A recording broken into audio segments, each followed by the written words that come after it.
LLB స్టూడెంట్స్కి అయితే నేను ఒక అడ్వైస్ అయితే ఇవ్వబోతున్నాను. ఎవరైతే 5IDC 3IDC ఎల్ఎల్బి చేసేవాళ్ళు, కొంతమంది 3IDCలో జాబ్ చేసేవాళ్ళు ఉంటారు అండ్ 5IDCలో అయితే రెగ్యులర్ స్టూడెంట్స్ ఎక్కువగా కనిపిస్తుంటారు మనకు.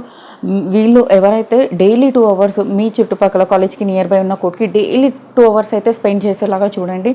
అండ్ ఎవరైతే జూనియర్స్ ఉంటారో వాళ్ళతో ఇంటరాక్ట్ అవ్వండి అండ్ ఏం చేస్తున్నారు, పేపర్ వర్క్, గ్రౌండ్ వర్క్ ఎలా చేస్తున్నారు చూడండి.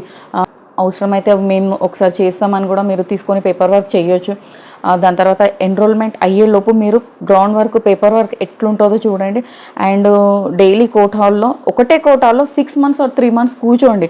మీకు జడ్జి ఎట్లా మాట్లాడుతున్నాడు, వచ్చిన క్లయింట్ అడ్జర్న్మెంట్స్కి మళ్ళీ వస్తుంటారు కదా, ఎట్లా నడుస్తుంది బెంచ్ అనేది చూసుకోండి. ఎన్రోల్మెంట్ అయ్యేసరికి మీరు కంప్లీట్గా ground work and bench work నేర్చుకొని ఉండాలి.